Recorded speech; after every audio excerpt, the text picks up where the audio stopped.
ಧನುರ್ರಾಶಿ ವಿನಾಕಾರಣ ಯಾವುದೋ ಒಂದು ಪದಾರ್ಥವನ್ನು ಕೊಂಡುಕೊಳ್ಳೋದಕ್ಕೆ ಹಣವನ್ನು ಖರ್ಚು ಮಾಡ್ತೀರಿ. ಖರ್ಚಿನ ಬಾಪ್ತು ಅಂತ ಹೇಳಿ ಬಂದಾಗ ಅದಕ್ಕೆ ನಿರ್ದಿಷ್ಟವಾದಂತಹ ಕಾರಣ ಬೇಕು ಅಂತೇನಿಲ್ಲ. ನಿಮ್ಮಿಂದ ಅಥವಾ ನಿಮ್ಮ ಕೈಯಿಂದ ಹಣ ಹೋಗಬೇಕು ಅನ್ನುವಂತಹ ಯೋಗ ಇದ್ದರೆ ಯಾವುದೋ ಒಂದು ರೀತಿಯಲ್ಲಿ ದುಂದು ವೆಚ್ಚವಾಗಿ ಹಣ ಹೋಗುವಂಥದ್ದಾಗತ್ತೆ. ಸಣ್ಣ ಪುಟ್ಟ ತಪ್ಪಿಗೋಸ್ಕರನೂ ಕೂಡ ಹಣವನ್ನು ಖರ್ಚು ಮಾಡ್ತೀರಿ. ಯಾವುದೋ ಒಂದು ಸಣ್ಣ ತಪ್ಪಾಗ್ಬಿಡುತ್ತೆ, ಅದನ್ನು ಸರಿಪಡಿಸೋದಕ್ಕೆ ದುಡ್ಡನ್ನು ಖರ್ಚು ಮಾಡ್ತೀರಿ. ಗ್ರಹಗತಿ ಚೆನ್ನಾಗಿಲ್ಲ, ನಮಗೆ ಹಣದ ವ್ಯಯ ಅನ್ನುವಂಥದ್ದು ಈ ದಿವಸದಲ್ಲಿ ಇದ್ದಾಗ ನೀವು ಎಷ್ಟು ಬದಲಾವಣೆಯನ್ನು ಮಾಡಿಕೊಂಡು ಯಾವುದೇ ರೀತಿಯಲ್ಲಿ ಅದರ ಬಗ್ಗೆ ಎಚ್ಚರಿಕೆಯನ್ನು ವಹಿಸಿದರೂ ಕೂಡ ಆ ರೀತಿ ಆಗುವಂಥದ್ದು. ಹಾಗಂತ ತಾತ್ಸಾರ ಮಾಡಿದರೆ ಇನ್ನಷ್ಟು ಮತ್ತಷ್ಟು ಹೆಚ್ಚಾಗ್ತಕ್ಕಂಥದ್ದು ಕೂಡ ಇರುತ್ತೆ. ಆರ್ಥಿಕವಾಗಿ ಲಾಭ ಇರುತ್ತೆ, ಆದರೆ ಖರ್ಚಿನ ಬಾಬ್ತು ಅದನ್ನು ಮೀರಿ ನಿಂತಿರ್ತಕ್ಕಂಥದ್ದಾಗತ್ತೆ. ಕುಟುಂಬದ ವಾತಾವರಣವನ್ನು ಚೆನ್ನಾಗಿ ಇರಬೇಕು ಅನ್ನುವ ಹಾಗೆ ಕಾಪಾಡಬೇಕಾದಂತಹ ಜವಾಬ್ದಾರಿ ನಿಮ್ಮದು. ಕುಟುಂಬದಲ್ಲಿ ನಿಮ್ಮ ಮಾತಿನಿಂದ ಒಂದಷ್ಟು ವಿಚಾರಗಳು ನಿಂತಿರುತ್ತೆ. ನೀವು ಯಾವ ಅಭಿಪ್ರಾಯವನ್ನು ಪಡ್ತೀರಿ, ಯಾವ ಮಾತನ್ನು ಆಡ್ತೀರಿ, ಅದರ ಮೇಲೆ ಆಗ್ತಕ್ಕಂತಹ ಜಗಳಗಳು ಅಥವಾ ಭಿನ್ನಾಭಿಪ್ರಾಯಗಳು ಕಡಿಮೆ ಆಗುವಂಥದ್ದು ಅಥವಾ ಹೆಚ್ಚಾಗುವಂಥದ್ದು. ಹಾಗಾಗಿ ಯಾವುದು ನಿಮಗೆ ಆಯ್ಕೆ ಉತ್ತಮ ಅಂತಕ್ಕಂಥದ್ದನ್ನು ಗಮನಿಸಬೇಕಾದಂಥದ್ದು.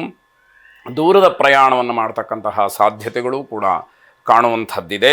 ಎಲ್ಲ ಕೆಲಸಗಳನ್ನು ಕೂಡ ತುಂಬ ಆತುರವಾಗಿ ನಡೀತಕ್ಕಂಥದ್ದು. ನಿಮಗೆ ಸಮಯವೇ ಇಲ್ಲ, ಒಂದು ಕ್ಷಣವೂ ಕೂಡ ಪುರುಸುತ್ತಿಲ್ಲ ಅನ್ನುವ ರೀತಿಯಲ್ಲಿ ಈ ದಿವಸ ನಿಮಗೆ ಆಗುವಂಥದ್ದಾಗಬಹುದು.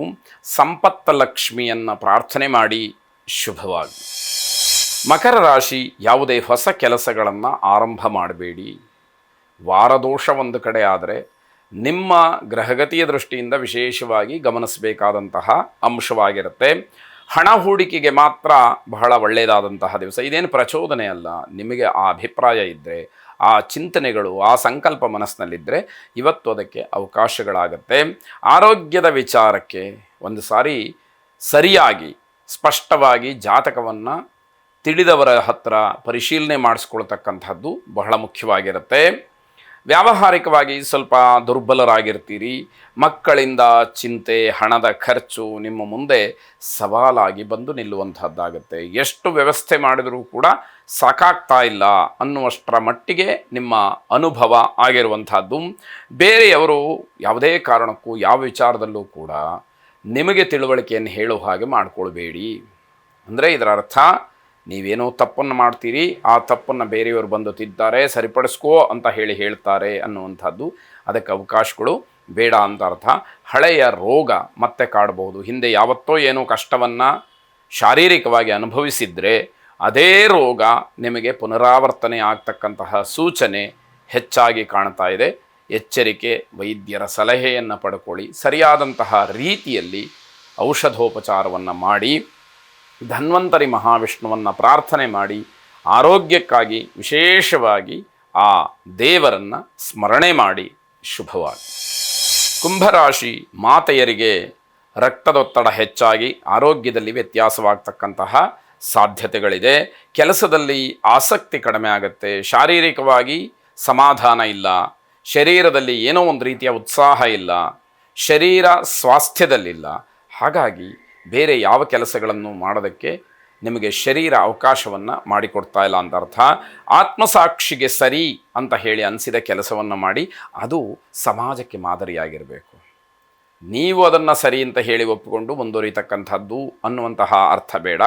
ನಿಮ್ಮ ಆತ್ಮಸಾಕ್ಷಿಗೆ ಯಾವುದು ಸರಿ, ನಾನು ಯಾರಿಗೂ ಕೂಡ ಮೋಸ ಮಾಡ್ತಾ ಇಲ್ಲ, ಸಮಾಜಕ್ಕೆ ಕೆಡಕನ್ನು ಬಯಸ್ತಾ ಇಲ್ಲ ಅಂತ ಹೇಳಿ ಅನಿಸುವಂತಹ ವಿಚಾರಗಳು ಏನೇ ಇದ್ದರೂ ಕೂಡ ಅದನ್ನು ಮಾಡಿ ಅನ್ನುವಂಥದ್ದು. ತುಂಬ ಒತ್ತಡಕ್ಕೆ ಸಿಗ ಹಾಕ್ಕೊಂಡು ಕೆಲವು ಕೆಲಸಗಳನ್ನು ಮಾಡಬೇಕಾಗತ್ತೆ. ಯಾರೋ ದೊಡ್ಡ ವ್ಯಕ್ತಿಗಳು, ಪ್ರಭಾವಶಾಲಿಗಳು, ಇವರ ಮಾತಿಗೆ ಕಟ್ಟು ಬಿದ್ದು ಮನಸ್ಸಿಗೆ ಒಪ್ಪದೇ ಇರತಕ್ಕಂತಹ ಕೆಲಸಗಳನ್ನು ಮಾಡಬೇಕಾದಂತಹ ಅನಿವಾರ್ಯ ಇರುತ್ತೆ. ಸತ್ಸಂಗ, ಸಭೆ ಇತ್ಯಾದಿಗಳಲ್ಲಿ ಭಾಗವಹಿಸೋದಕ್ಕೆ ಅವಕಾಶಗಳಾಗತ್ತೆ. ನ್ಯಾಯಾಲಯದಲ್ಲಿರತಕ್ಕಂತಹ ಯಾವುದಾದರೂ ಕೇಸ್ಗಳು ನಿಮ್ಮ ಪರವಾಗಿ ಆಗುವಂತಹ, ನಿಮಗೆ ಜಯ ಸಿಕ್ಕುವಂತಹ ಸೂಚನೆಗಳು ಸೂಕ್ಷ್ಮವಾಗಿ ಕಾಣ್ತಾ ಇರತಕ್ಕಂಥದ್ದು. ಜವಾಬ್ದಾರಿಯ ಬಗ್ಗೆ ಹೆಚ್ಚು ಗಮನವನ್ನು ಕೊಡಬೇಕಾದಂಥದ್ದು. ದೇವಿಯನ್ನು ವಿಶೇಷವಾಗಿ ಪ್ರಾರ್ಥನೆ ಮಾಡಿ ಶುಭವಾಗಿ. ಕೊನೆಯದಾಗಿ ಮೀನರಾಶಿ, ಶೀತ ಸಂಬಂಧವಾದಂತಹ ಆರೋಗ್ಯ ಸಮಸ್ಯೆ ನಿಮ್ಮನ್ನು ಈ ದಿವಸ ಬಹಳವಾಗಿ ಕಾಡ್ತಕ್ಕಂಥದ್ದಾಗುತ್ತೆ.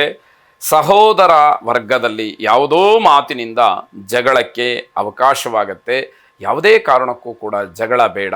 ಅಥವಾ ನೀವು ಮನೆಯಲ್ಲಿ ಹಿರಿಯರಾಗಿದ್ದರೆ ಕಿರಿಯರನ್ನ ಬೈತಕ್ಕಂಥದ್ದು ಅಥವಾ ಅವರ ಬಗ್ಗೆ ಏನೋ ಒಂದು ರೀತಿಯ ತಾತ್ಸಾರವಾಗಿ ಮಾತಾಡ್ತಕ್ಕಂಥದ್ದನ್ನು ಖಂಡಿತವಾಗಿ ಮಾಡಬೇಡಿ. ದೊಡ್ಡವರಿಗೂ ಕೂಡ ಮನಸ್ಸಿಗೆ ನೋವಾಗ್ತಕ್ಕಂತಹ ರೀತಿಯಲ್ಲಿ ನಡ್ಕೊಳ್ಳುವಂಥದ್ದು ಬೇಡ. ಕೈ ಹಾಕದಂತಹ ಕೆಲಸದಲ್ಲಿ ಯಶಸ್ಸು ನಿಮ್ಮದಿದೆ. ಹಾಗಾಗಿ ಕೆಲವು ವಿಚಾರಗಳಲ್ಲಿ ಅದೃಷ್ಟವೋ ಅವಕಾಶವೋ ಭಗವಂತನ ಅನುಗ್ರಹವೋ ಚೆನ್ನಾಗಿರಬೇಕಾದ್ರೆ ಸಣ್ಣ ಪುಟ್ಟ ವಿಚಾರಗಳಿಗೆ ಮಾತಾಡಿ ಯಾಕೆ ಸಮಯವನ್ನು ಹಾಳು ಮಾಡ್ಕೊಳ್ತೀರಿ, ದಿನವನ್ನು ಕೆಟ್ಟದಾಗಿ ಪರಿವರ್ತನೆ ಆಗುವಂತಹ ರೀತಿಯಲ್ಲಿ ಮಾಡ್ತೀರಿ ಅನ್ನುವಂಥದ್ದು ಪ್ರಶ್ನೆಯಾಗುತ್ತೆ. ಕುಟುಂಬದ ಕೆಲವು ಕಿರಿಕಿರಿಗಳನ್ನು ದೂರ ಮಾಡಿಕೊಳ್ಬೇಕು. ಆಗ ಮಾತ್ರ ಮನಸ್ಸಿಗೆ ಒಂದಷ್ಟು ಸಮಾಧಾನ, ಶಾಂತಿ ನಿಮ್ಮದಾಗ್ತಕ್ಕಂಥದ್ದು. ಮರಗೆಲಸವನ್ನು ಮಾಡ್ತಕ್ಕಂಥವ್ರಿಗೆ ಶುಭವಾದಂತಹ ದಿವಸ ಇದು. ಚಲನಚಿತ್ರ ಮತ್ತು ಮಾಧ್ಯಮಗಳಲ್ಲಿ ಕೆಲಸ ಮಾಡ್ತಕ್ಕಂಥವ್ರಿಗೆ ಅನುಕೂಲಕರವಾದಂತಹ ದಿವಸ. ನಿಮ್ಮ ಒಂದು ಸ್ಥಾನಮಾನ ಅಥವಾ ನಿಮ್ಮ ಕೈಂಕರ್ಯಗಳಿಗೆ ವಿಶೇಷವಾದಂತಹ ಬೆಲೆ ಸಿಕ್ಕುವಂಥದ್ದಾಗತ್ತೆ. ಸಾಯಂಕಾಲದ ಸಮಯದಲ್ಲಿ ಚಂದ್ರಾಯ ನಮಃ ಎಂಬುದಾಗಿ ನಿಮ್ಮ ಸಮಯಕ್ಕನುಗುಣವಾಗಿ 108 ಬಾರಿಯಾಗಲಿ 28 ಬಾರಿಯಾಗಲಿ ಪಠನೆಯನ್ನು ಮಾಡಿ. ಶುಭವಾಗಿ.